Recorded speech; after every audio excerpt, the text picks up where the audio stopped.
Bonjour et voilà, nous allons continuer une nouvelle étape que j'imagine passionnante de ce passionnant voyage. Surtout que nous sommes arrivés à un moment où, on disait ça comme ça la fois passée, où nous étudions, Dieu nous révélait déjà des choses concernant les lieux où nous irons vivre. On disait comme ça nos demeures, les demeures dont Jésus parlait et le chemin que nous devions emprunter, les chemins que nous devions emprunter pour aller à cet endroit-là. Nous étudions déjà un peu. Et ça, c'est aussi des signes qui montrent que nous sommes à la fin des temps, vu le message, que tout le moment du départ est vraiment proche. Parce que nous étudions déjà les sentiers que nous devons prendre. Nous voyons déjà un peu le chemin que nous devons prendre pour aller. Quand nous parlons comme ça, des fois, nous parlons de la Voie lactée. Nous avons vu dans toutes les galaxies, la galaxie de la Voie lactée est celle qu'on étudie le plus. Nous parlons de la Voie lactée et du chemin que nous devons prendre dans cette Voie lactée. Parfois, on se dirait, des gens surtout, je vais dire surtout, les scientifiques n'auraient pas de problème à se coller à ça. Mais parfois, les religieux peuvent avoir des difficultés. Pourquoi? Parce qu'on a toujours attendu les choses de Dieu d'une certaine manière. D'une certaine manière. Et pourtant, si on se rend compte, ces scientifiques, quand ils veulent aller là, vers le haut, parce que c'est vers le haut qu'ils vont, et on se dit, Dieu est vers le haut. Ils prennent des fusées. Ils entrent dedans, ils prennent un certain type de chemin. Ils vont vers la nature, vers les planètes et tout le reste. Et si on voit quand Jésus, quand il apparaît à ses disciples, quand, voilà, après la crucifixion, quand il est revenu les ressusciter, et que le dernier départ, quoi, qu'il allait vers les discans, il s'en allait vers le Père. Il a dit, je vais vers le Père. Je retourne vers le Père. Et qu'est-ce qu'il a fait? Il était enlevé vers le haut, devant tout le monde. Et prenait la même direction que les fusées la prennent. N'est-ce pas? Il prenait la même direction que ces fusées la prennent, ces avions la prennent. Donc, il allait vers là-bas.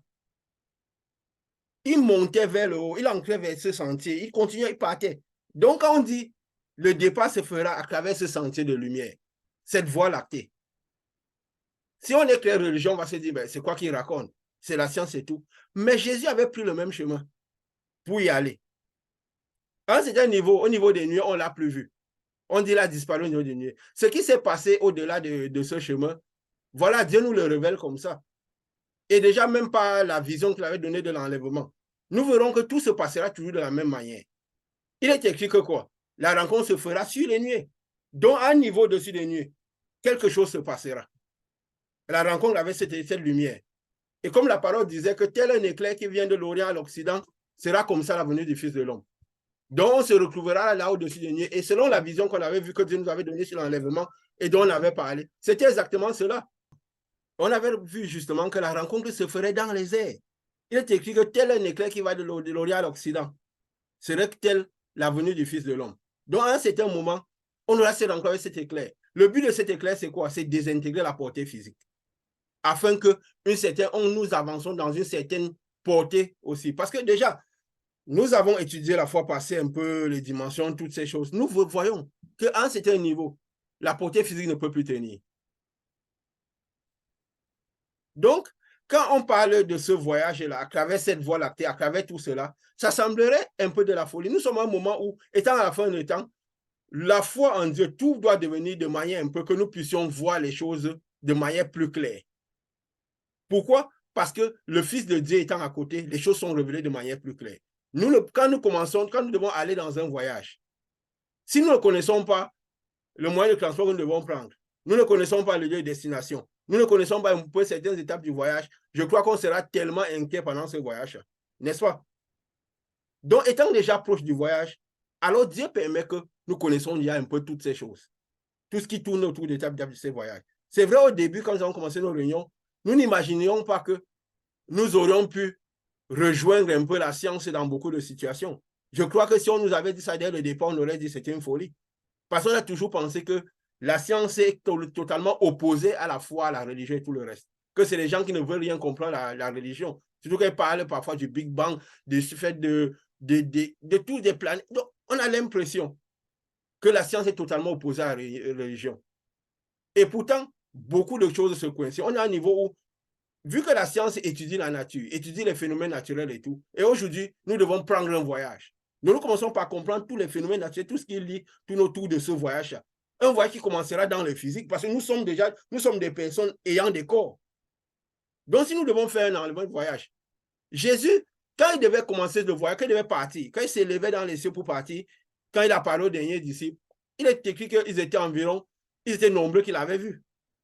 Quand il remontait aussi pour la dernière fois pour dire je m'en vais vers le Père, il n'a pas disparu. Il n'a pas disparu devant eux. Il a été élevé avec le corps. Il a été élevé le corps. Et ça préfigurait quoi? Ça préfigurait un peu l'enlèvement que nous aurons. À un niveau, ce qui s'est passé avec Élie, c'était ce qui se paraît à un niveau du ciel. À un certain niveau, à la rencontre avec cet éclair, cette lumière-là. C'est pourquoi Élisée, qui est spirituel, a pu voir les chevaux dans cette lumière-là. Mais ça, c'est ce qui s'est passé quand les robes blanches viendront être données. Mais là, avant cette étape-là, Jésus est monté avec le corps devant tout le monde. De la même manière que les fusées montent en l'air, de la même manière que l'avion décolle avec les gens dedans qui montent. Donc, c'est comme ça que commence la première étape. Bien sûr, selon ce que Dieu nous a donné, la parole parle d'une trompette. Et comme nous avons dit, celui qui entend le son de la trompette, comme tout, celui-là sera resté.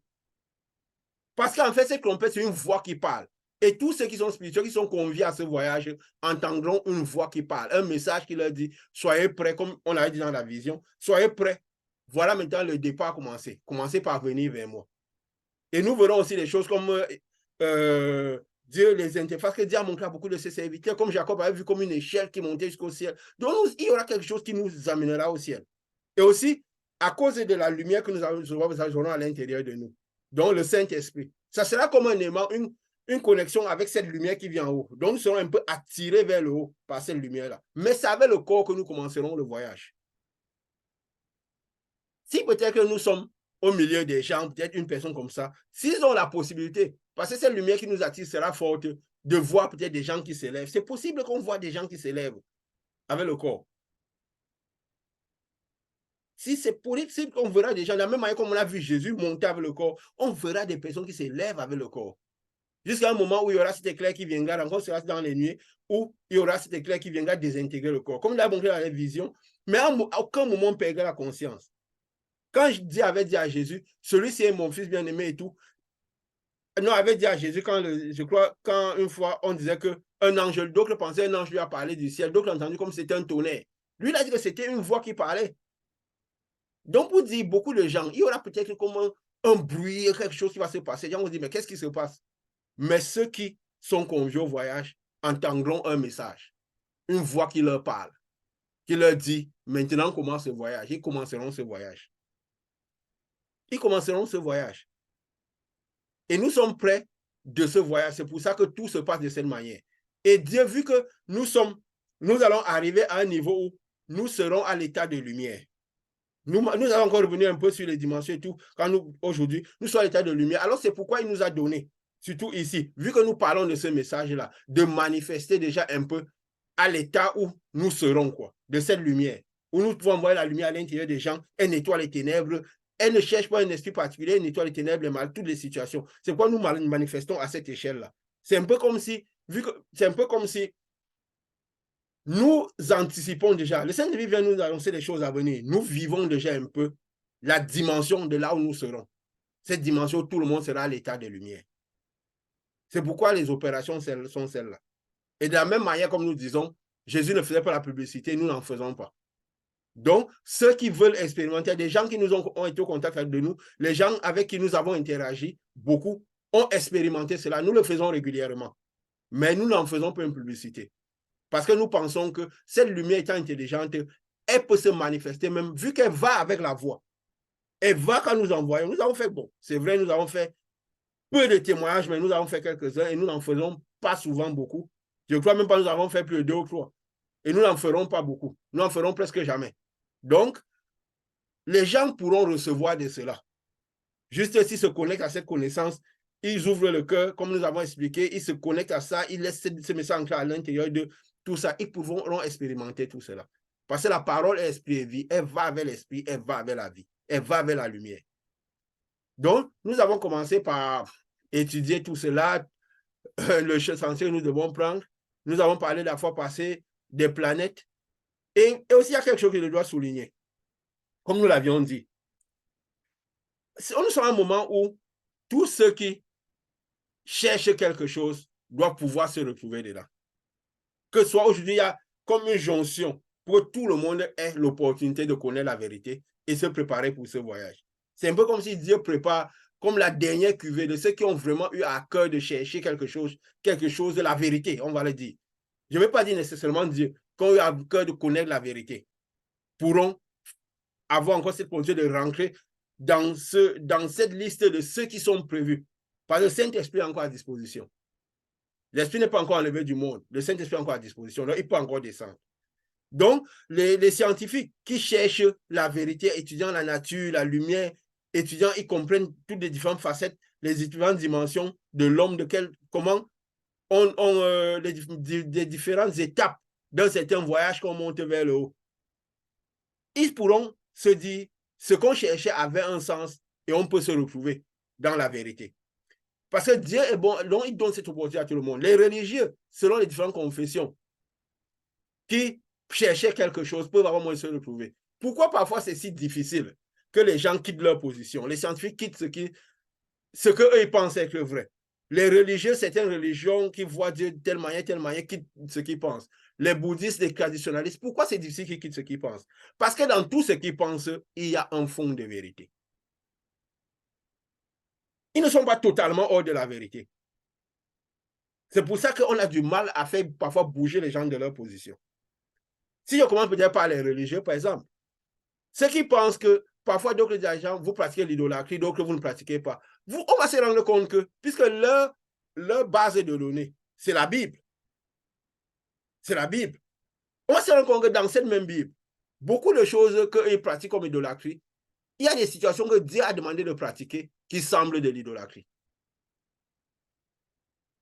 Qui semblent de l'idolâtrie. C'est pourquoi en pratiquant leur idolâtrie, ils se sentent de servir Dieu. Mais est-ce qu'ils sont dans la vérité? Il y a un zeste de vérité de ça. Parce que cette lumière qui tombe sur tout le monde contient un zeste de vérité. Comme nous avons dit, un peu de vérité, un peu de puissance. Donc c'est pourquoi parfois ils sont confortables dans leurs idées. Ils pensent qu'ils sont dans la vérité de Dieu. Nous le voyons dans nos interactions tous les jours. Quand nous essayons de passer la vérité aux personnes. Ceux qui pensent qu'ils peuvent parfois tuer pour Dieu. Dieu a dit tu ne tueras pas. Mais à beaucoup d'endroits dans la Bible, il a dit de tuer, il a demandé de tuer. Alors des gens, Jésus avait dit que beaucoup vous opprimeront à mon nom. Beaucoup vous mettront même à mort, croyant rendre un culte à Dieu. N'est-ce pas? Ils seront ceux qui sont en train de servir Dieu en tuant les autres êtres humains. Ils croient qu'ils sont dans la vérité de Dieu. C'est pour ça que c'est autant ceux qui sont traditionalistes, on va le dire. Ils pensent que leurs ancêtres, c'est cela. Oui, parce que parfois, ce qu'ils font, nous avions dit une fois, ensemble, parfois, si on va dans ces endroits, pas te faire des cultes à leurs ancêtres. Oui, parfois, ils réussissent à toucher le spirituel. Parce que des morts, quand ils morts, ils sont dans le séjour des morts. Quand ils partent mercredi, ils arrivent à interagir avec l'esprit des morts. Ils ont l'impression que ce qu'ils font arrive à faire influencer dans le spirituel. C'est pourquoi ils continuent à faire ces choses. Ils sont confiants dans ces choses-là. Donc, aujourd'hui, nous donnons cette œuvre pourquoi? Pour que tout le monde finisse par découvrir la vérité au milieu de tout ça. Et finalement, une dernière opportunité pour pouvoir faire ce voyage. Pour pouvoir faire ce voyage et comprendre vraiment tout ce qu'il en retourne. Ça a l'air fou. Mais en fait, c'est pour ça que Dieu donne ce type d'évangile de la dernière heure. Ce type d'évangile de la dernière heure. Est-ce que ce qu'ils font est vraiment la vérité? Parce que, comme Jésus a dit, mon peuple périt par manque de connaissance. Parce que si la connaissance n'est pas vraiment alignée à Dieu, ce n'est pas subtil. La différence entre, nous sommes à l'époque où, de la presque vérité, où le faux semble vrai, le vrai semble faux. Nous le voyons dans toutes les sphères de la société. Où le faux semble vrai, le vrai semble faux. Aujourd'hui, si on voit les gens qui se disent serviteurs de Dieu, chrétiens et tout ça, là, il n'y a plus tellement de différence entre ceux qui ne sont pas des dieux. On a l'impression que parfois, si on regarde, c'est ceux qui ne se disent pas chrétiens et tout, qui font plus de bien, qui font plus c'est ceux qui disent la science, ou ceux qui ne se disent pas de chrétiens religieux, qui sont même plus religieux que ceux qui ne sont pas religieux. On a une époque de la fin des temps où les cœurs sont renfermés, tout est bizarre. Mais nous sommes ici là pour, comme ce bruit doux et léger, nous parlons de ces enseignements. Et si nous avons vu, la plupart de ces enseignements rejoignent un peu toutes les fractions, arrivent à toucher toutes les fractions. Nous arrivons à donner un peu de la lumière un peu dans toutes les fractions, même dans la science. Donc, elle ne concrétise pas totalement toutes les fractions, mais elle n'affirme pas non plus totalement toutes les fractions.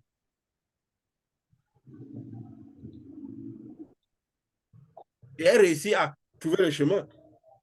Je ne sais pas ce que vous en pensez, parce que c'est quelque chose de quand même d'assez particulier. Et là, nous allons peut-être, je vais dire quoi? Nous parlons justement, nous étudions justement ce chemin. Oui, vas-y Pascal, tu voulais dire quelque chose? Oui, je veux dire quelque chose à ce niveau-ci. Après que tu aies énuméré un peu les différents courants, bon, je vais pas dire les différents courants spirituels, si on peut dire ça comme ça. Ce que j'ai envie de dire, c'est que le spirituel, il n'y a pas que... J'ai envie de dire que c'est un champ vaste. Oui. C'est un champ vaste parce qu'il n'y a pas que... Mais la différence avec Jésus, Jésus a dit que je suis le chemin qui mène à la vie. Ça veut dire que d'autres personnes peuvent interagir avec le spirituel, il n'y a pas de souci. On peut obtenir des choses du spirituel sans être du bord de Jésus, on va dire ça comme ça. On peut faire tellement de choses. La preuve, c'est que les magiciens de Pharaon arrivaient à faire beaucoup de choses. Pourtant, ils n'étaient pas de Dieu. Mais Jésus a dit que les autres sont les brigands parce qu'ils ne viennent pas par la bonne porte. Ils n'entrent pas par la bonne porte, mais ils arrivent quand même à atteindre la bergerie. Donc, il y a tellement de bords. Le spirituel, ce n'est pas simplement par la voie de Jésus, comme on a envie de dire, mais la différence, c'est qu'il a dit que lui, il est le chemin qui mène à la vie. Nul ne va au Père que par lui. Ça veut dire que le chemin qui mène au salut, pour la vie dans l'éternité, ce n'est que par Jésus. En fait, c'est la précision que je voulais apporter ici parce que certains vont se comporter en disant, ben oui, quand même, on a aussi raison, on arrive à faire ceci. Oui, vous dites que vous faites ceci, mais nous aussi, on fait ceci. Sauf que la finalité, c'est la vie après. Parce que notre vie ici a une date de péremption, on va dire ça comme ça. Donc, le plus important, c'est là où c'est l'éternité, retourner auprès de la lumière, auprès du Père. Donc, c'est un peu ce que je voulais apporter ici, là, comme précision pour que les gens ne se comportent pas dans leur position. C'est Merci. très précieux, c'est très précieux. Je te remercie de souligner ça. Parce que c'est vraiment un fait qui crée beaucoup de troubles. On se dit, le spirituel, on voit justement le spirituel seulement comme étant un chemin de Dieu, que pourtant c'est vaste, tout est spirituel. Et Jésus a dit, comme tu as dit, je suis le chemin. Donc il y a un chemin particulier. Et ce chemin qu'il est, c'est le même qu'il a pris. Donc nous devons un peu marcher à sur ce chemin-là pour passer par la porte de la bergerie. Et la vie d'après, comme tu as dit, tout le monde fera un peu cette vie d'après. Même ceux qui iront, qui seront brûlés par le feu, le lac de feu, ils feront la vie d'après. Tout le monde y arrivera. Pourquoi? Parce que tout le monde passera de la dimension physique à la dimension spirituelle. À la dimension où le corps cessera d'agir. Où c'est seulement notre esprit qui pourra, nous serons en jouissance de l'esprit. Nous avons peut-être des corps, mais différents, particuliers. Mais cette dimension aussi, nous passerons tous à une autre dimension. Oui, Richard, tu as voulu dire quelque chose? Oui, je voulais ajouter un peu à ce que Pascal disait tout à l'heure, que comme Jésus a dit que je suis le chemin, la vérité et la vie, et que tout le monde qui arrivera au salut passera par moi, par ce chemin. Faut dire que il y a certaines personnes dans la religion qui se diraient être en train de faire certaines manifestations. Mais Jésus, si Jésus appelle les gens ouvriers d'iniquité, c'est pour dire, vous n'avez pas œuvré suivant les principes de mon royaume, suivant les principes du chemin que j'ai établi. Parce qu'il y en a qui peuvent être même dans le monde religieux ou dans un monde, je vais dire, parce que quand dans le monde non seulement religieux, mais qui tend vers les secteurs évangéliques, qui a tendance à avoir beaucoup du vent en poupe en ce moment, qui disaient que les gens qui sont véritablement orientés vers la vraie version de ce que Jésus voulait. Que si quelqu'un ne s'aligne pas complètement à la parole de Dieu, il viendra dire, j'ai chassé les démons, j'ai fait ceci. Donc, le pouvoir est disponible.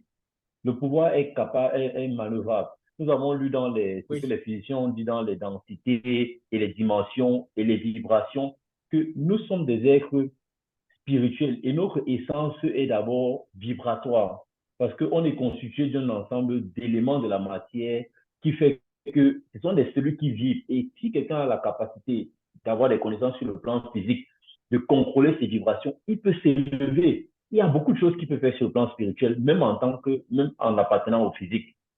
Mais alors, c'est pas le chemin, c'est pas la vérité, c'est pas la vie. Et ça lui empêchera, malgré toutes ces manifestations, d'arriver à la vie. Si je le dis, il y a des apprentissages que les gens font, que ce soit avec des séances de yoga ou des formations personnelles qui vous permettent de pouvoir contrôler votre énergie interne, de pouvoir faire des voyages conscients ou inconscients par la maîtrise de son énergie. Mais est-ce que toutes ces forces spirituelles conduisent à la lumière? Non.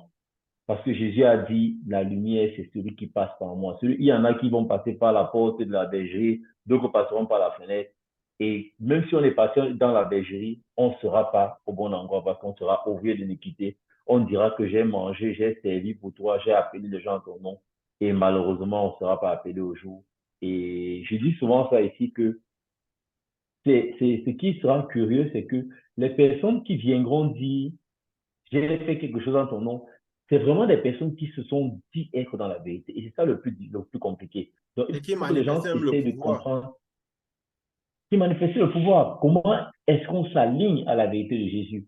Quel est le message de Jésus? Nous avons dit ça plusieurs fois ici. Aujourd'hui, la foi ou le message de Jésus est retourné vers le succès, vers la prospérité, vers un certain nombre d'opulences, vers juste ce sont ces fins de satisfaction de notre chair physique qui tendent à être l'expression. Je regardais encore dans la communication de quelqu'un avec qui j'ai interagi, qui, parce qu'il a signé un contrat, disait ça, c'est le doigt de Dieu.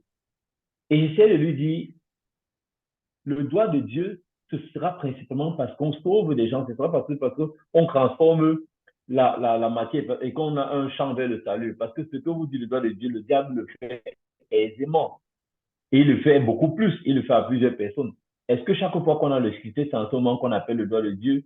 C'est qu'on est en train de se tromper. Et après, on va se dire, non, bon, je suis allé dans mon église et puis j'ai pu avoir le bon contrat et on sera surpris d'être devant la porte et se dire, vous avez été ouvrier d'iniquité parce que dans ce que vous avez fait, vous n'avez pas aidé les gens à retrouver la vraie voie du salut et dans vos propositions, vous les avez encouragés à ne pas atteindre le salut. Donc, c'est ce que je voudrais ajouter à ce que tu présentais ici comme les différentes choses. Je veux aussi préciser que, comme disait Jésus dans la parole, si moi je chasse les démons, vos pères par qui les chassent-ils? Ça veut dire que les forces spirituelles sont, comme Pascal disait, vastes et très nombreuses. Mais alors, la force spirituelle qui est celle de Dieu, je dis ça encore à quelqu'un récemment, vous allez chez les marabouts, vous allez chez les sorciers, vous allez voir des personnes, ils ont un certain pouvoir.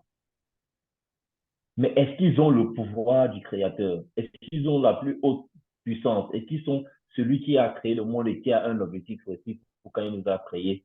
C'est celle-là qu'il faut suivre, c'est cette voie qu'il faut suivre. Donc, c'est un peu ce que je voulais aussi ajouter à tout ce que tu disais. Je ne sais pas si ça contribue, mais bon, voilà, je voulais Et, apporter un et je petit vais élément rebondir sur ce dessus. sujet.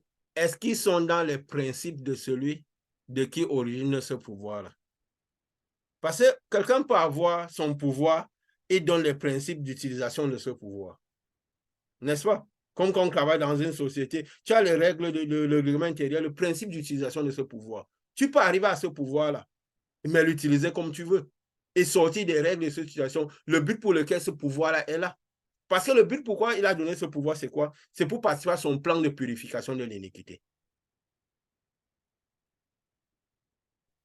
Afin que l'iniquité soit terminée sur terre et que tout le monde retourne avec, en ayant purifié, en ayant jeté l'iniquité, il prévoit même encore qu'à un certain niveau, par la lumière qu'il donnera, il voudra qu'on désintègre le peu d'iniquité que quelqu'un pourrait avoir. Donc, c'est le but pour lequel il donne d'abord cette lumière-là.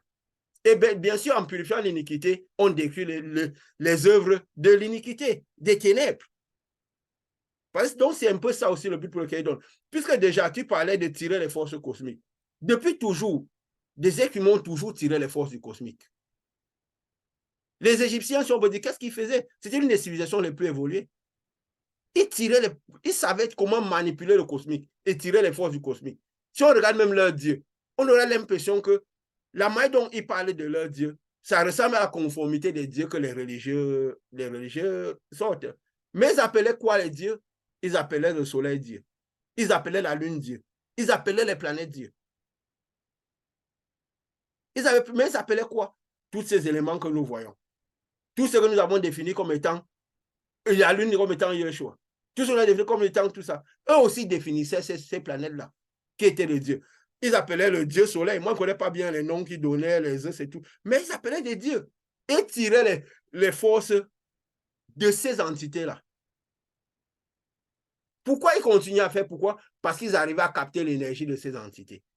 Et eux, ils étaient ceux qui comprenaient mieux ces choses. Pourquoi beaucoup de civilisations allaient justement en Égypte pour apprendre cela? Pour apprendre cela. Ils tiraient les forces. En fait, ils avaient capté quelque chose. Moi, je pense qu'ils ont capté quelque chose. Mais peut-être que même ils ne savent pas trop comment. Parce que quelque part, ce n'est pas totalement sans sens. Ce n'est pas totalement hors de sens, tu vois. Ils ont quand même capté quelque chose, mais c'est maintenant la manière et tout, et le management. Oui. Non, ils avaient certainement capté. De la même manière que les scientifiques ont capté. Ils ont compris que dans ces planètes, il y a parfois de l'énergie. Il y a parfois des choses qu'on peut tirer de ces étoiles. Ils savent que c'est de l'énergie qu'il y a dans ces endroits, dans ces choses-là. Ils savent que le soleil, il y a puissante d'énergie dans le soleil. Je demande, quand nous mettons même les panneaux solaires, c'est pour capter de l'énergie, non? Ils savent que l'être humain emmagasine de l'énergie. Ils savent ce que l'énergie peut donner. Ils savent que la nature est faite de beaucoup d'énergie et que ces énergies ont des influences sur le corps, sur la vie. Et ils étudient justement ces énergies-là. Donc, ces Égyptiens, ils avaient capté quelque chose. Ils savaient comment interagir avec ces entités-là et tirer l'énergie de ça. Mais est-ce qu'en tirant l'énergie, les astrologues, qu'est-ce qu'ils font? Ils permettent aux gens de réagir par rapport aux étoiles. Mais comme nous l'avons expliqué ici, dans ces endroits-là, l'énergie parfois là est purifiée. Et si on essaie d'agir par rapport à l'énergie de ces endroits avant le temps, qu'est-ce qui se passe?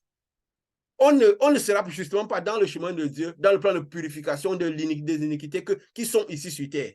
Il a prévu un certain cheminement pour la purification de l'iniquité.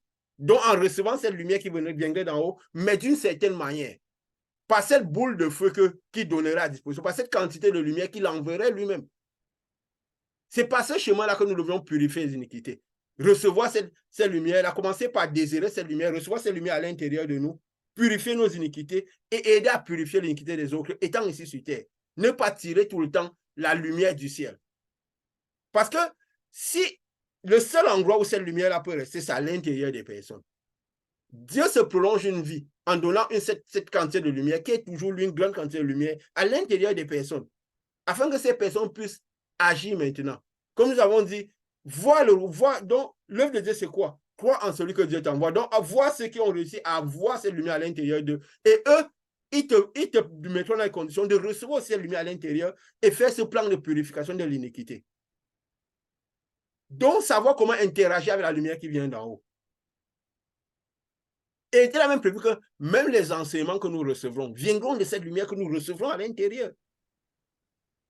Des personnes qui reçoivent cette lumière viendront de cette lumière que nous recevons à l'intérieur. Et même quand ils donnent l'enseignement d'en haut, ça passe toujours par cette quantité de lumière que nous avons. Si nous avons plus, nous recevons plus de messages. Comme nous avons dit, c'est une lumière qui a des informations, qui a de la puissance et qui parle, qui a un message, qui parle. Donc, c'est un peu ça le chemin dont Jésus parlait. C'est le chemin qu'il a pris. Puisque avant de commencer par parler de Dieu manifester le pouvoir, il a dû avoir aussi, lui aussi, cette quantité de lumière qui rentre à l'intérieur de lui, avant de commencer par parler au nom de cette lumière et manifester ce Père qui est ancré à l'intérieur de lui. Donc, c'est ça le chemin qu'il a prévu pour que les gens puissent aller à lui. Donc, c'est ça, on peut dire quoi, le mode opératoire que lui, il a voulu. Donc, le principe c'est quoi il a dit, chercher le royaume des cieux, donc cette lumière-là. Et la justice, ça veut dire quoi? La justice. Donc, le règlement de celui qui fournit cette lumière-là. Et si on ne marche pas par cela, par ces règlements, par ces choses, On est ouvrier d'iniquité dans le sens qu'on œuvre hors de ce règlement-là, hors de cette manière de faire. Le but pour lequel on le fait n'est pas celui qu'il faut. Quand les astrologues prédisent un peu, voilà, demain tu auras tel chose, parce qu'ils lisent ce qu'il y a dans le ciel. Ils lisent notre correspondance d'étoiles que nous avons là au-dessus. Ils poussent les gens à marcher par cela, au lieu de développer leur esprit humain, purifier ce qu'il y a dans l'esprit humain, et comme Pascal disait, se prédisposer à des sacrifices, à lutter pour perdre l'iniquité, ainsi de suite, et recevoir cette lumière et faire ce chemin-là. Mais on nous pousse à agir déjà par rapport à quelque chose qui est là déjà au-dessus, qui n'est pas le chemin que Dieu. Est-ce que des fois, on n'a pas l'impression que ça fonctionne, que c'est vrai? Même eux-mêmes ont l'impression qu'ils sont dans la vérité. N'est-ce pas? Mais pourtant, c'est pourquoi on dit, tous ont l'air de se retrouver. Mais la vérité, c'est quoi? C'est comme nous avons dit, le chemin, celui de Jésus. Ce chemin-là qu'il a pris. Et quand il montait au Père, il a pris quel chemin? Il a commencé par monter à l'intérieur. Dieu nous a révélé que c'était de la voie lactée. Que même ces scientifiques cherchaient dans ce chemin de lumière. Parce qu'il a bien dit, je suis le chemin. Ma lumière couvre ce sentier. Cette lumière-là qui vient jusqu'à nous, qui couvre tout ce sentier-là. C'est ça, c'est la lumière de Dieu qui couvre tous ces sentiers. Il va passer par ce chemin-là. Vu que c'est la lumière, c'est sa lumière, donc il est ce chemin, il est cette lumière, il est la vérité parce que c'est ce chemin qu'on doit prendre. Et dans ce chemin qu'il y a la vie. Il y a la vie. Nous avons parlé la fois passée des planètes et tout qui représentaient les disciples de Yeshua. Nous avons dit que pourquoi est-ce que les 12 de Lucifer ne se voient plus? Parce que oui, il était là pour présider le jour. Et que comme il a quitté sa position, il n'est plus censé agir. Mais parce que le ciel garde sa conformité. Alors, même tous sont là. Mais ses disciples, comme nous avons vu en ce moment, il y a beaucoup qui ne sont pas visibles à l'œil nu. Qui ne peuvent pas être visibles. Parce que je crois qu'ils envoient, avec leur télescope, ils étudient, ils envoient les engins. Ils ont déjà envoyé, bon, nous sommes sur la Terre, ils ont envoyé la Lune, ils ont envoyé sur Mars. Je crois qu'ils n'oseraient pas envoyer sur le Soleil. N'est-ce pas? Parce qu'on imagine déjà l'approche du soleil, comment seraient ces engins? Pas l'énergie est trop grande. Donc, s'il n'arrive pas déjà à étudier l'énergie du soleil, et s'il y a les 12 de Lucifer qui sont reliés à lui, comment de fois ils pourront les voir ou les étudier? Surtout, ils ne sont même plus censés présider. On a encore joué encore ce soleil, pourquoi? Parce que le ciel est maintenu comme il est. Alors, nous pouvons toujours voir la conformité des choses comme elle est. Et nous avons vu que les 12 représentaient. Il y a quelque chose qu'on pourrait dire, mais comment les 12 représentent et la terre? Elle est dans le ciel ou elle n'est pas dans le ciel? N'est-ce pas? C'est une question qui peut se poser. Puisque nous avons parlé des 12, au nombre des 12, la terre était comprise. C'est quoi cette étendue dont Dieu parlait? Parce qu'on voit l'étendue, on dit le ciel, on a l'impression que c'est quelque chose qui est délimité. Dieu disait les eaux d'en haut, les eaux d'en bas. Qu'il y a, comme nous disons, le ciel est divisé dans les cieux. On a l'impression que c'est une bande, n'est-ce pas? Mais la terre, ça veut dire, si la terre est dans le ciel et nous sommes sur la terre, ça veut dire quoi? Nous sommes dans les cieux, tous dans les cieux. Ça a l'air de complexer. Mais toutes les choses de Dieu, c'est quoi? C'est les états de l'esprit. Ce n'est pas des choses physiques de palpable, dans le sens que les temps. C'est pourquoi vous voyez qu'ils prennent les fusées, plus ils avancent, ils ont l'impression qu'ils n'atteignent jamais le bout du ciel. Parce que ces choses-là, c'est des choses de l'immatériel. Ce n'est pas un ciel matériel.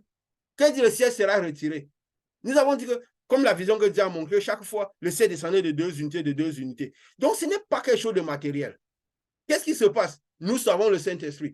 Quand nous avons vu les différentes dimensions, quand nous commençons par vivre, quitter de la première dimension, aller dans la deuxième dimension, la première dimension qui vit par le physique, seulement par le physique, voilà, les entités qui vivent, voilà, qui sont centrés sur eux, qui par le corps, quoi, on ne voit que les choses physiques. Quand on va à la deuxième dimension, on commence par voir l'affectif, c'est un peu comme la dimension de la dualité. On commence par interagir avec les gens, la dimension de l'affectif, on a les émotions, on vit un peu par nos 5 sens, les émotions et tout le reste. Quand on va dans la troisième division, on commence à avoir la mémoire, la capacité de comprendre les choses, la capacité de raisonnement, la volonté, la capacité de choix, de faire des choix. Dans ces 3 dimensions, c'est là où la plupart des personnes sont. Mais quand on passe dans la 4e dimension, la dimension spirituelle, ça veut dire quoi? On commence par s'élever de la terre. On commence par s'élever de la terre. Donc, on ne vit plus par la terre, par notre corps, par notre chair. Donc, on va dans notre intérieur, dans la direction de l'esprit. Généralement, c'est quand peut-être que c'est dans ce moment-là qu'on reçoit le Saint-Esprit aussi. Donc, on commence par vivre par l'esprit. Et même dans la dimension spirituelle, il y a des gens aussi qui ne passent pas par les chemins de Dieu, mais qui vivent par l'esprit. Comme nous l'avions dit. Donc, ils sortent de leur corps, ils vivent par les vibrations. Ils commencent par comprendre les choses de l'esprit. Mais ce n'est pas par cette boule de feu, mais c'est par l'éducation. Ils ont appris à le faire. Donc, ils se décalent de la terre. Ils sont dans la 4e dimension. Ils se décalent de la terre. Et quand on se décale de la terre, on ancre dans le ciel. On entre déjà dans le ciel. Vu que le ciel est là, palpable comme ça. Mais est-ce que le ciel, dans ce ciel qu'on entre, c'est celui où il y a la puissance de Dieu, où il y a d'autres types de puissance? Est-ce que quand ils se décalent de leur terre, vivre par leur spirituel, ils captent les forces, ils commencent par capter les forces du cosmique. Et ils commencent même parfois par vivre par ces forces-là, par tirer les bénéfices de ces forces-là. Est-ce que c'est faux? C'est ce que vous avez expliqué, nous avons expliqué tout à l'heure. Ce que vous avez expliqué tout à l'heure. Oui, vas-y, Richard. Ouais, je voulais justement dire que c'est ça cette différence parce que le monde alternatif, un peu c'est ce qu'on appelle le monde alternatif. Voilà. Il y a beaucoup de chercheurs aujourd'hui qui sont en train de vouloir créer, en l'occurrence, on ne va pas citer, c'est pas la publicité, que ce soit les gens qui ont Facebook et d'autres, ils sont en train de vouloir créer un monde alternatif. C'est-à-dire, nous sommes dans ce monde et puis nous avons une autre vie alternative dans un autre monde, là où nous avons une interface comme un game qui nous permet de vivre et coexister et cohabiter avec d'autres personnes. C'est un peu ce phénomène, c'est vouloir amener la globalité dans cette dimension spirituelle, cette dimension de l'immatériel. Qui fait que, et quand les gens, on apprend bien, on apprend à manipuler le matériel. Dans le passé, avant d'avoir reçu la lumière de Dieu qui était la force que j'ai fait des expériences immatérielles, des expériences où je peux créer une énergie autour de moi, où je peux me coucher sur le lit, je me mets en position d'hypnose et je fais du sport jusqu'à ce que mes muscles réagissent, rien qu'à la conscience de mon esprit, de ma tête, où je peux aller commander un voyage, je me mets en route et je suis conscient de ce que je suis en train de faire avec l'apprentissage. Mais est-ce que pouvoir avoir cette capacité d'entrer dans la 4e dimension, c'est être sur la voie de Jésus? Pour avoir fait les 2 expériences, je dis non. Je dis qu'être sur la voie de Jésus, c'est suivre cette lumière et de rentrer dans le plan de purification de l'iniquité.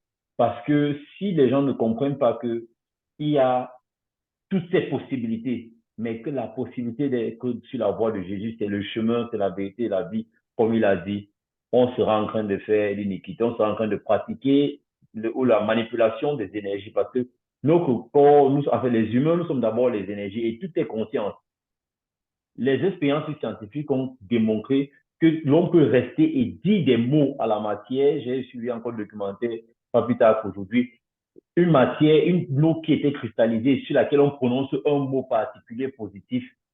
On la refilme au microscope, il a une apparence particulière. On prononce sur la même matière un autre mot négatif, on refilme au microscope. Donc, la capacité du cerveau humain qui est créatif d'influencer sur la matière est tellement intense que quiconque que ce soit sort de la 3e dimension et rentre dans une dimension spirituelle, il peut faire énormément de choses. Mais il faut faire seulement les choses qui nous amènent au salut, qui nous amènent à Jésus. Donc, et c'est pour dire à ceux qui parviennent à faire aussi toutes ces choses. Et ce sont les scientifiques qui même les scientifiques font beaucoup de... Oui. Oui, beaucoup de scientifiques le font, et même certaines personnes qui apprennent le développement personnel. Et je veux même préciser, dans beaucoup de cercles exotériques, c'est cette école qu'on leur apprend dans les cercles exotériques habituellement. La manipulation de la matière. La manipulation de la matière. J'écoutais quelqu'un qui était un maître dans une secte ésotérique qui disait il peut changer sa pression artérielle. Il peut changer depuis son conscient. Il change la nature de son sang. C'est-à-dire, tu l'examines, il est diabétique. Et quand il a un autre concept psychologique, tu réexamines, il n'est plus diabétique. Donc, l'être humain a cette puissance dans laquelle Dieu l'a créé, qui le rend un être créateur, et qui fait qu'il a beaucoup de possibilités sur la matière, énormément de possibilités sur la matière, en commençant par notre corps et même la matière qui nous entoure.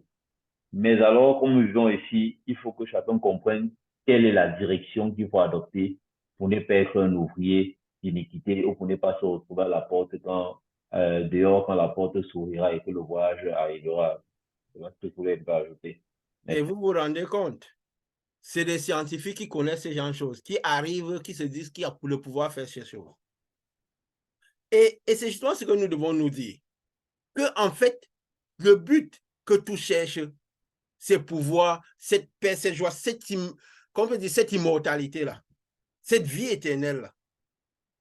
Et eux, ils veulent y arriver en restant dans le corps, en disant, nous, on veut pouvoir y arriver tout en restant comme nous sommes. Et peut-être qu'ils ont même compris que, parce qu'ils comprennent les forces du cosmos, ils comprennent les voies et tout, et qu'ils ont compris que si on laisse le vrai processus arriver, ça désintégrera ce corps. Peut-être qu'ils comprennent même le danger du fait que, peut-être même beaucoup même, je dis ça comme ça, peut-être qu'ils ont même compris le plan de Dieu, qui savent que si on y arrive avec seulement la portée spirituelle, alors il y aura peut-être une certaine souffrance. Alors peut-être ils veulent pouvoir y arriver en restant dans la portée physique.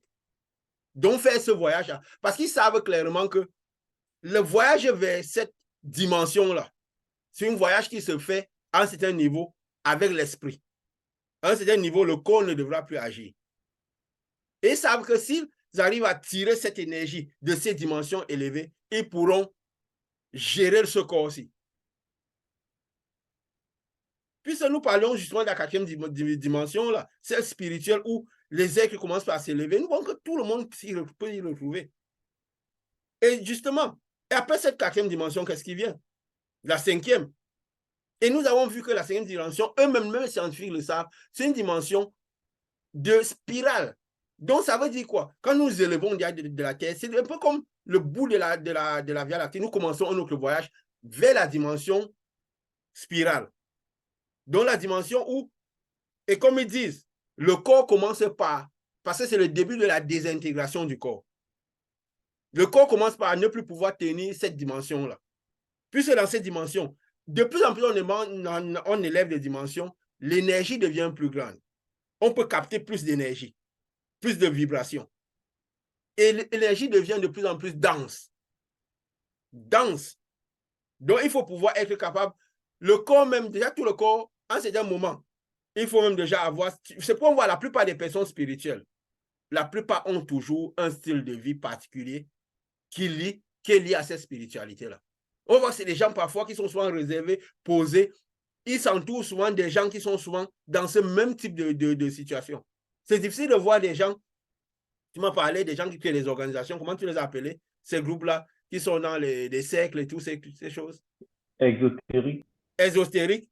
Si on n'a pas remarqué, la plupart du temps, ils sont souvent entre eux. Quand ils sont dans les sphères de la société, ils prennent des gens qui voient les choses de leur manière, qui peuvent interagir. Donc même déjà, leur style de vie, ils s'entourent beaucoup des gens qui sont dans les mêmes situations que eux, pour préserver leur chair. Comme nous avions dit parfois, quand nous devenons spirituels, parce qu'ils savent que la chair emmagasine de l'esprit. Donc ils peuvent emmagasiner des esprits concrets. S'ils sont plus entourés des gens qui sont dans les mêmes styles de vision que eux, ils ont facile que leur spiritualité ne soit pas altérée. Alors ils peuvent mieux exercer au mieux ces forces qui tirent de la nature. De la même manière, c'est comme ça, de la même manière que quand nous sommes spirituels, nous avons l'Esprit de Dieu. Nous recevons cet arbre de vie, cette boule de lumière. Nous le préservons. Donc, si nous sommes tout le temps au milieu des personnes qui ne sont pas de la même nature que nous, nous pouvons encaisser parfois leur ténèbres. Donc, nous pouvons avoir notre spirituel un peu altéré, si on peut dire ça. Et on n'exerce pas au mieux. On ne manifeste pas au mieux.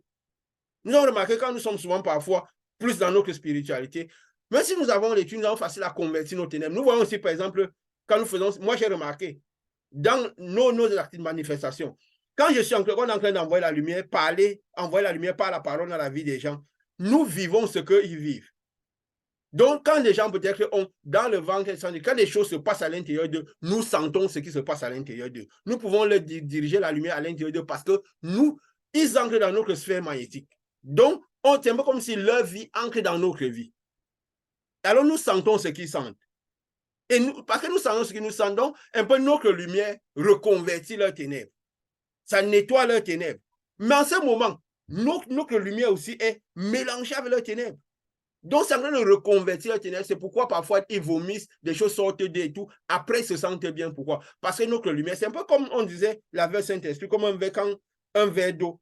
qui est propre, si tu commences, une saleté entre dedans, dans ce verre d'eau, c'est sale. Mais si tu continues à verser l'eau dedans, qu'est-ce qu'il fait? La saleté sort, et à un moment, tu auras l'impression que l'eau s'est purifiée. N'est-ce pas? C'est exactement ce qui se passe dans la vie de ces gens quand nous leur envoyons la lumière. Nous sommes en train d'envoyer la lumière dans leurs ténèbres. Alors, qu'est-ce que fait? Ça fait sortir les ténèbres et les œuvres des ténèbres.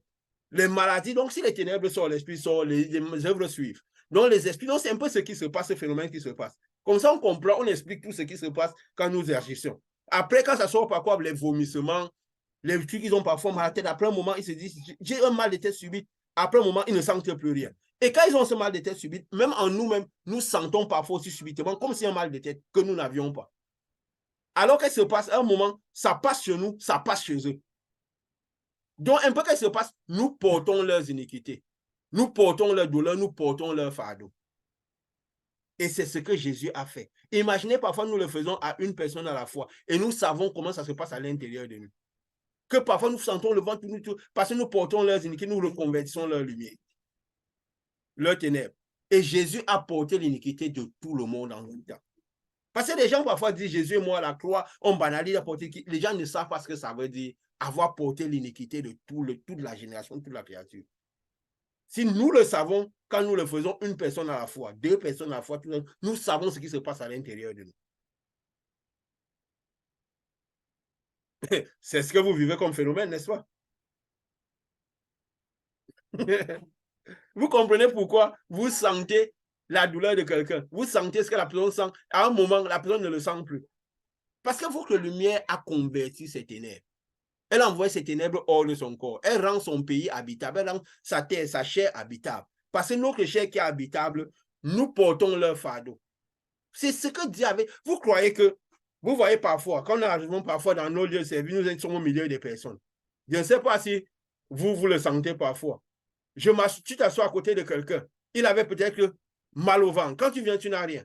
Quand tu arrives à côté de lui, tu commences par sentir ton ventre qui tourne. Tu sais juste qu'il est dans ta sphère de lumière, même si tu ne parles pas de Dieu. Et si cette personne, peut-être les collègues ou quoi comme ça, ont du temps à passer, ont l'habitude de passer du temps avec nous, ils se rendent compte que les maladies qu'ils allaient à l'hôpital tout le temps, ils commencent à ne plus aller beaucoup à l'hôpital. Parce que quand ils viennent, peut-être quand tu parles avec, moi je le vois, quand tu parles avec quelqu'un, tu commences par sentir leur vie. Et parfois c'est désagréable. Parce que tu sens leur vie, ce n'est pas des gens qui veulent se donner à Dieu, qui veulent connaître Dieu. Tu l'as déjà parlé de Dieu, ils n'ont pas. Mais parce que tu es au milieu de, tu es obligé, parfois tu sens leur vie. Et du coup, tu sens ça. Et parfois tu ne peux pas. Oui, c'est vrai, ta vie reconvertit un certain nombre de ténèbres en eux. Même pour pas convertir tout, parce qu'ils ont besoin de se mettre sous ta coupe, de te donner l'autorité. Parce que le monde spirituel fonctionne du système d'autorité. Il y a le libre arbitre.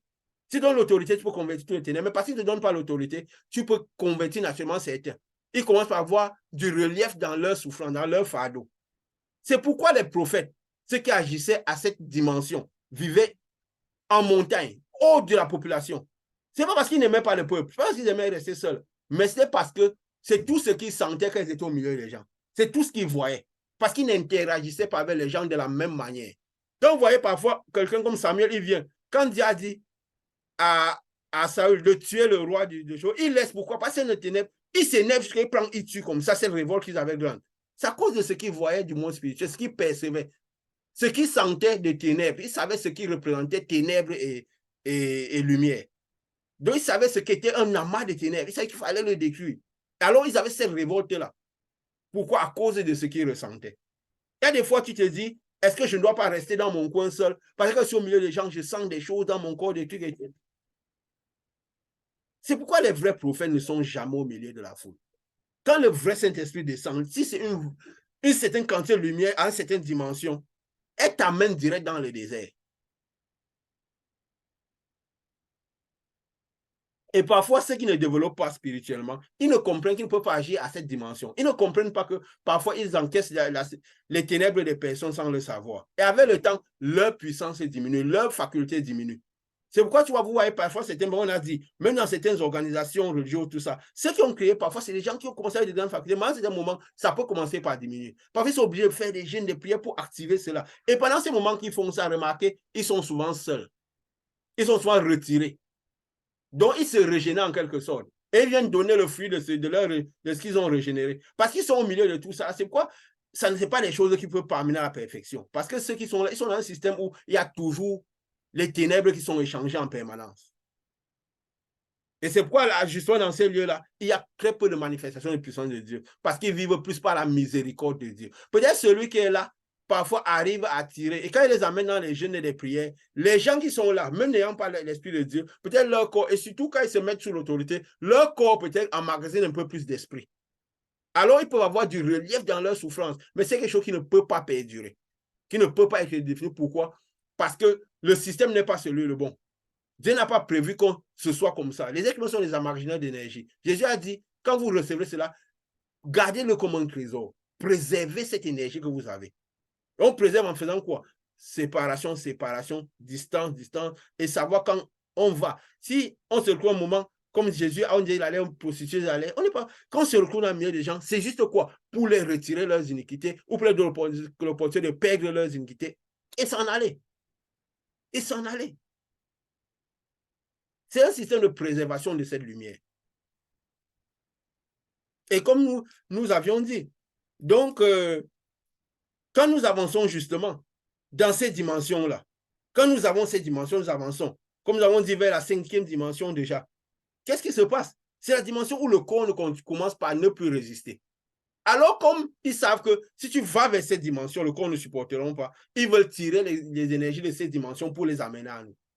Comme Richard dit, les interfaces dans le sens où tu peux rester dans ton corps, tu essaies de te projeter dans ces dimensions-là avec le corps. Parce qu'ils savent que si tu approches ces dimensions avec le corps, parce que quand tu prends cette voie-là, que tu es en train d'avancer, la même voie que Jésus avait pris ce sentier lumière, il avait pris quand il allait vers le Père, à un certain niveau, le corps se dissipe. Et comme Richard a dit, que parfois tu peux, avec la pensée, reconstruire le matériel, n'est-ce pas? Donc, quand il quitte de là, de cet endroit où le corps, parce que quand on passe à cet endroit, 5e division, 5e dimension, le corps est, à un certain moment, le corps se dissipe, parce qu'ils ont parlé jusqu'à la 6e dimension. Et je crois que la 6e dimension, c'est là où il y a cet anneau de lumière, là où il y a le trou noir. Donc, vers la fin. Et plus on avance, la densité est plus grande. Donc, les choses passent à l'échelle microscopique, macroscopique, et microscopique, je veux dire. Tu veux dire quelque chose, Richard? Je dirais que la densité devient plutôt plus petite. Plus on s'élève en vibration, moins on est dense. Parce que le plus dense, c'est le plus opaque. Donc, on est davantage moins dense, plus le niveau de densité augmente. Si on est à destin, on est plus léger et on est plus volatile, on est presque inexistant. C'est pourquoi il y a des moments pendant qu'on s'élève, on peut être assis et on est dans la méditation, on a l'impression qu'on est une boule flottante. Tellement on est rentré dans l'esprit qu'on a l'impression qu'on est devenu comme une boule flottante. Flottante. Oui. Je veux dire, on ne sent plus son corps. C'est quand on rentre dans une dimension comme dans les 5e dimensions, là on est tellement concentré sur l'esprit, on n'est plus un homme, on n'est plus une femme, on est juste une essence. Oui. Et c'est un peu, là on devient beaucoup plus léger, c'est comme ça qu'on peut traverser les différentes dimensions. Les temps, les circonstances. Exactement. Oui, c'est ça, tu vois un peu. Mais quand je parle de densité, c'est en termes de chaleur, d'énergie, dans le sens que l'énergie devient beaucoup plus forte. Tu vois? Parce que le corps n'existe plus. Donc, je ne parle pas de densité dans le sens de corps, dans le sens dont le corps devient presque inexistant. Donc, oui, on peut dire ça qu'on baisse en densité dans le sens que, mais en termes d'énergie, on capte beaucoup d'énergie. N'est-ce pas? On capte beaucoup plus d'énergie. Oui, elle s'élève, on est plus rapide, on a une vibration. Voilà, j'allais y arriver. Extrêmement élevée. La fréquence s'élève, la vibration s'élève et la densité de la matière tend à disparaître même. Oui, la densité de la matière tend à disparaître, mais la densité de l'énergie tend à être plus grande. Je ne sais pas si le terme de densité, c'est celui qui est le plus approprié à ça, mais je veux dire l'énergie est de plus en plus forte. Mais la concentration d'énergie, si on peut dire. Comment? Là? Je dis la concentration d'énergie, la concentration de l'énergie ou l'intensité de l'énergie s'élève. Voilà, c'est ce que j'appelais densité. Donc, justement, c'est donc cette concentration d'énergie. L'intensité d'énergie est beaucoup plus grande. Et à cette dimension-là, l'énergie est beaucoup plus rapide. Tu l'as dit tout à l'heure. sur la rapidité, la vélocité. Donc, le cône qui est comme un frein n'a plus de force en quelque sorte. Elle est presque inexistante. Et ceux qui font ces expériences étant sur Terre vivent cela. Mais le Dieu a prévu qu'on vive cette expérience en nous élevant. Que cette expérience serait vécue à la fin, en perdant ce corps physique, en passant dans la dimension spirituelle définitivement. C'est quoi justement il ramène cela à nous pour qu'on puisse le faire étant ici. Et le problème, comme le malin, son but c'est quoi? Comme on avait dit, c'est devenir Dieu sur la population de Dieu, c'est bloquer tout le monde en dessous et que nous, on puisse interagir cela avec tout ce monde-là étant sur Terre. C'était ça son but. Et lui, il peut investir le corps des gens et piloter les gens, puisque la plupart des gens qui font ces expériences-là, ils ne sont pas délivrés. Ils ne sont pas dans le chemin de Dieu. Mais ils arrivent à faire cela. Pourquoi? Parce que le malin même les aide en cela. La preuve, c'est depuis l'année 1900 que cette connaissance, ce voyage vers ces choses a été beaucoup. Toujours dû pourquoi? Par la présence des anges de Lucifer qui ont quitté les sceaux, comme nous l'avons étudié. Donc, il l'aide aussi dans cela. Il l'aide dans ce processus-là. Son but, c'est quoi? Nous bloquer ici et que nous puissions manifester cette force du cosmique. Lui, il avait cette lumière. Il connaît comment il s'est déguisé en ange de lumière. Il connaît tout ça. Donc, il faut que nous restons ici en bas avec lui. Et s'il réussit à découvrir, nous maintenir en vie, leur but, c'est toujours l'immortalité pour demeurer avec le malin. Donc, s'il peut réussir à tirer toutes ces forces-là et que nous restons tous en dessous. Mais le mal, c'est quoi? C'est que Jésus a créé le passage pour qu'on puisse. Parce qu'il aurait pu toujours chercher, en étant en dessous, inspirer toutes ces connaissances. Et si le voile était toujours bloqué, personne ne migrera en haut. Et s'il arrive à tirer cette force-là et créer une sorte d'immortalité ici sur Terre, une sorte d'immortalité, alors tout le monde demeurera avec lui. Mais le voile a été créé justement pour qu'on fasse ce voyage-là avec le processus de Jésus. Le même voyage que lui, il a entrepris de cette manière-là. Il a entrepris de cette manière. Donc, oui, vas-y, Richard, vas-y. Je dirais qu'il y a un phénomène que je pense que le malin est en train de vouloir insérer. Il y a un phénomène que quelqu'un qui parlait des forces que j'ai suivi disait, il y a le phénomène du singe. Que si dans l'existence de la Terre, du singe, si dans l'existence de la Terre, on a un singe qui lave les mains avant de manger, quand ils atteignent un certain nombre de singes à connaître ça, tous les singes automatiquement connaissent ça. Donc, quand ils commencent à élever les vibrations des gens, il y a ce qu'on appelle l'élévation collective, parce que nous sommes les humains, mais on a une certaine interconnectivité. Donc, quand une masse nous emmagasinons de l'énergie, nous sommes les récepteurs d'énergie. Si la dimension se généralisera et tout le monde restera ici avec cette dimension. Donc, je pense que c'est ce phénomène que le malin essaye de vouloir créer. De vouloir créer que tout le monde commence à se généraliser avec. Tout le monde va finir par, de façon automatique, l'existence des êtres vivants, c'est un peu comme ça. Donc, si on atteint un certain cap, il y a ce qu'on appelle une tendance, un inversement de tendance, et ça devient comme le corps de chacun, que voilà la nouvelle norme, et tout le monde va commencer à vivre à ce rythme-là.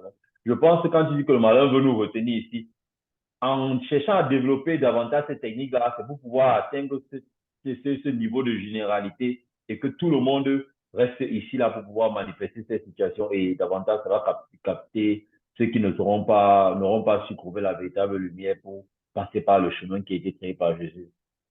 Et tu vois, c'est très précieux ces informations parce que ça confirme encore un peu tout, n'est-ce pas? Ça rend plus clair, ça confirme un peu tout ce dont Dieu nous... Parce que donc, on comprend bien le plan par où ils sont en train d'aller. Pourquoi ils tirent autant ces forces cosmiques? Pourquoi ils s'activent autant à cela actuellement, quoi? Vous voyez, en ce moment, on est vers la fin. On peut dire que c'est le moment de la 5D où ils activent beaucoup les situations de cette 5e dimension, n'est-ce pas? Ils activent beaucoup les situations de cette 5e dimension. Et on voit justement pourquoi, parce qu'ils perçoivent que bientôt on va aller là. Donc, ils font leur plan comme ce que tu as dit là, ce que nous avons dit tout à l'heure. Donc, pour que ce soit exactement comme ça. Parce qu'ils savent qu'après cette 5e dimension, qu'est-ce qui vient? C'est la 6e. J'ai été surpris de voir que la 6e dimension, ils parlaient, c'est la dimension, eux-mêmes, ils l'ont signalé, de la co-création. Donc, comme tu disais qu'à un certain niveau, nous devenons comme des créateurs. nous pourrons créer des choses. Puisque là, à ce niveau, on dit, c'est où tout est à l'état de lumière, à la 6e dimension. Tout est à l'état de lumière. La vitesse de transmission des données, tout est beaucoup plus grande. Le déplacement est très grand et énorme à ce niveau-là. Donc, le corps est totalement détruit. Parce que nous avons, il y a même des gens qui disent qu'en ce moment, nous avons des corps de lumière. Vous voyez même parfois, même dans certains films qu'ils créent, ils représentent toutes ces choses-là. Parce que parfois, ils viennent, dans l'industrie du cinéma, c'est un peu comme on peut dire entre guillemets l'œil du diable. Donc, ils viennent, ils présentent des choses. Ils voient comment le monde réagit à ça. Vous voyez des choses qu'ils présentent maintenant, peut-être après 5 ans, 10 ans, on les voit les matérialiser ça. Avant, on voyait les voitures qui parlaient, tout ça. Aujourd'hui, nous avons les voitures, les GPS qui parlent, qui est comme dans les... Donc, ils présentent ça d'une certaine manière dans le cinéma. Après, ils viennent matérialiser ça sur Terre. Donc, ils préparent notre esprit à cela. Comme Richard disait, avec cette technique du singe, après un moment, ils voient comment on réagit. Après, ils créent un peu comme... ils amènent un peu l'intellect collectif à cela. Donc, ils habituent à un certain type de fait. Après, ils savent qu'après le collectif prend cela, ça devient notre réalité, notre norme. Et tout le monde s'aligne à cela. Donc, ils savent qu'après la 5e dimension, on arrive à la dimension, la 6e dimension, ils appellent ça de la co-création, où on est maintenant là. Et je crois que c'est à ce niveau qu'il y a au fond de cette voie lactée-là. Donc, parce que le chemin que Jésus a prévu, c'est celui-là qu'on traverse toutes ces dimensions-là. Avec donc, et qu'on suive ces étapes-là en sortant du corps parce que lui ne voudrait pas que, après qu'on arrive là, on devrait encore revenir parce que tout ce qui sera derrière sera consumé. Donc, il veut que tout le monde passe cette étape-là. Et arriver à la 5e étape où les corps vont se diviser, maintenant, c'est l'état de l'esprit qui va continuer. Donc, la spiritualité où les corps ne pourront plus, le matériel ne pourra pas soutenir cette dimension-là. C'est pourquoi ceux qui, comme tu dis, qui restent et qui se poussent l'esprit à cette dimension-là, leur corps devient flottant comme s'il est inexistant. C'est comme si le corps n'existe plus. Parce que normalement, dans la norme de se voir par ce chemin, à cette dimension-là, le corps ne devra plus exister. Parce que l'énergie, comme on peut dire, oui, l'énergie est tellement importante là-bas, tellement forte que le corps sera détruit. Comme ils ont dit à la 6e dimension, c'est la dimension de la lumière, où tout passe à l'état de lumière. Donc, dans cet endroit, nous ne serons que lumière. C'est pourquoi? Parce que Dieu est dans cette dimension-là. Il est lumière. Tous les êtres qui sont dans cette dimension sont des êtres de lumière. Et même les gens disent que nous aurons des corps de lumière. Parce qu'ils se sont rendus compte que, oui, à cette dimension, il y a une certaine sorte de corps. Vous voyez, parfois, ils font leur film sur les extraterrestres et tout. Ils parlaient de ces dimensions, des gens qui agissent à ce niveau et tout ça là. Et ils représentent ces extraterrestres comme ayant des corps. Ils sont conscients que il y aura c'est la science. Quand on dit que parfois on a l'impression que les sciences, avec ces enseignements que Dieu nous donne, que les sciences ont pu comprendre mieux la nature, mieux le phénomène de Dieu, mieux ce voyage-là que les religieux. Et pourtant, quand Jésus faisait des choses, il leur expliquait les choses de cette manière. Quand il montait vers son Père, il montait devant tout le monde, il a commencé le voyage avec le corps. Il n'a pas disparu. Il n'est pas resté comme ça, commencé par voyager dans son esprit. Non, il a fait avec le corps. Et il a dit, c'est le chemin que tout le monde doit prendre. Parce que lui, il a dit, je suis le chemin. Donc, le chemin où il y a la vérité des choses. Les autres chemins, ils interagissent avec le spirituel, mais il n'y a pas la vérité des choses, la vérité du royaume dans ces autres chemins. Lui a dit, sur le chemin, la vérité et la vie. Donc, ce qui amène vraiment à la vie. Parce qu'au-delà de cela, il y aura d'autres qui seront là, dans le sens que, à un moment, cette lumière-là va agir sur leur spiritualité et ils vont souffrir. Ça va être difficile dans leur esprit. Ils seront emprisonnés. Peut-être, je peux dire quoi, au niveau de la 4D où la lumière viendra beaucoup plus forte. Mais ceux qui réussiront à aller jusqu'à la dimension de la 6D, où il y a le trône, où on devient des êtres de lumière, on a ces corps de lumière. C'est ceux qui seront à l'état de lumière déjà dès la base. Et parce qu'ils seront à l'état de lumière, vu que leur corps se désintégrera, leur lumière pourra supporter. Et quand cette robe blanche, cette quantité de lumière viendra pour frapper sur eux, ça pourra enlever l'exercice des ténèbres et pourront être à l'état totalement lumière. Donc, ils n'auront plus ce corps-là et pourront faire ce voyage, arriver à ce niveau de la 6D, le niveau où il y a le trône. où les êtres sont à la dimension de lumière, où il y a la vélocité maximale et tout, à ce niveau-là, ils pourront résister jusqu'à ce niveau-là. Les autres, à un certain niveau du cheminement, seront coincés. Pourquoi? Parce que leur esprit, ayant beaucoup de ténèbres, ne pourra plus avancer vers là jusqu'à la fin. C'est ça qui sera ce lac de feu. Pourquoi? Parce que cette lumière-là va agir sur eux. Parce que tout dans un sentier de lumière, comme étant dans un sentier de lumière, d'énergie et tout ça, comme étant, ils seront comme emprisonnés dans ce lac de feu, dans cette dimension où ça agira sur leur esprit comme du feu. Ayant les ténèbres à l'intérieur, ces ténèbres, l'esprit lié à les ténèbres sera emprisonné dans cette dimension-là. Donc, on peut dire que ceux qui arriveront jusqu'à la 6e dimension, qu'est-ce qu'on peut pas appeler vulgaire, je dis, le paradis, si on va dire ça comme ça, le lieu où coule le lait, le miel, le lieu dessus où tout le monde reste là, donc la dimension suprême là, où Dieu est. Parce que nous serons sur cette dimension, ce niveau avec Dieu, sur le trône de Dieu. Et ils disent que là, tout ce qui est à cette dimension-là n'est pas perceptible à l'œil nu.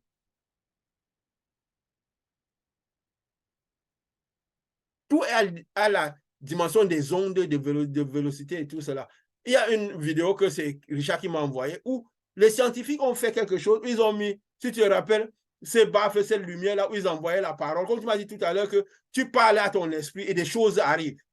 Donc, et on avait l'impression qu'ils envoyaient, ils mettaient quoi dans la matière se créait à partir juste de l'énergie, la parole, n'est-ce pas?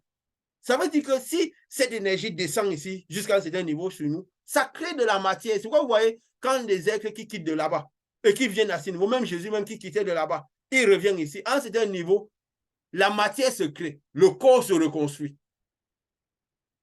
Le corps se reconstruit à ce niveau. Mais s'il va là-bas, le corps se désintègre. Mais si ça revient du haut, arrivé à ce niveau, le corps se reconstruit. La matière se reconstruit parce que dans cette dimension où nous sommes, où la matière peut exister, la matière se reconstruit. Tu te rappelles de cette vidéo-là, non? Ça m'a impressionné. Hein? Un scientifique. Tu peux encore expliquer, c'est un peu mieux, ce phénomène-là? Oui, ils ont mis une certaine... Oui, ils ont mis des sons, ils ont mis des émetteurs de sons et ils ont mis un plateau et ils ont versé une poudre fine, je pense, de sel. Une poudre fine qui peut facilement être influencée. Et en fonction de qu'ils augmentent l'intensité de la vibration des sons qui sont en train d'apparaître, ça cristallise et le sel se dispose de façon différente. Et ils peuvent changer d'intensité et on voit comment la matière se bouge. C'est pas le son comme si c'était, mais c'est seulement les vibrations. Au fur et à mesure que les vibrations augmentent, on peut voir comment le phénomène physique constitue. Ça, c'est au niveau micro, mais dans l'échelle de la nature, c'est des phénomènes qui se produisent très souvent, Voilà. Donc, nous comprenons un peu tout ce qui se passe. Comme ça, parce que nous sommes en train d'étudier toutes les étapes du chemin que nous prendrons et comment cela doit se passer. Comme ça, nous, avant que même Jésus vienne nous enlever, nous avons déjà, s'il a montré dans cette vision le chemin, il a montré un peu aux gens, que les gens voient comment Jésus commençait ce voyage, il a montré un peu, Élisée a vu comment, à un certain niveau, il devait partir, quand il a vu ce feu-là, maintenant ce feu, il avait l'impression que c'était des chars de feu, il y avait quelque chose dans ce feu-là qui venait porter Élie. Donc ce feu, ce n'était pas un feu simple, quoi.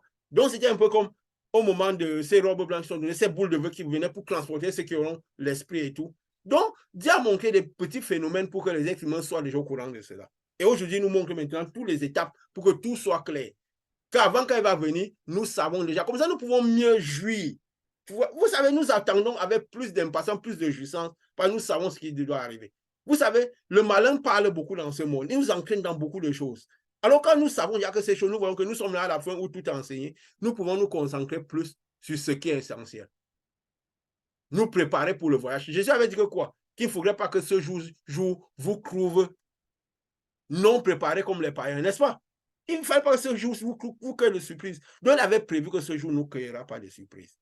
Certainement, il avait prévu qu'à un moment vers la fin, vu qu'il y avait un ange qui vient avec un évangile qui devait propulser vers l'éternité, il avait prévu que nous serons en train de donner ce message pour la fin. Puis ça avait dit que ce jour ne devrait pas vous cueillir comme les autres. Donc, ceux qui ont cherché la vérité de Dieu, qui ont voulu à tout prix passer par ce chemin-là, il permettra que ce jour ne cueille pas les autres. Qu'en prenant ce jour-là, ils savent déjà ce qui se passe par rapport à ce jour-là.